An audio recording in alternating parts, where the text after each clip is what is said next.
मी बाबासाहेबाचं लेकरू म्हणून मी सांगत नाही, तुम्ही इतिहास नीट वाचा.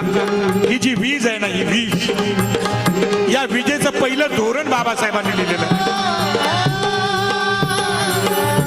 या देशातल्या शेती व्यवस्थेबद्दल पहिलं शेतीचं धोरण एक तर मलिक अंबर, छत्रपती शिवाजी महाराज, महात्मा ज्योतिराव फुले आणि त्याच्यानंतर बाबासाहेबांनी आधुनिक शेतीचं जे धोरण आहे ते 1944ला त्यांनी लिहिलं.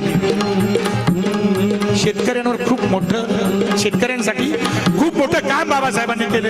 पण ते एका जातीचे बाबासाहेब, त्यात आम्ही नालायक आहोत. आम्ही नालायक आहोत. आम्ही बाबासाहेबांना पसरवू शकलो.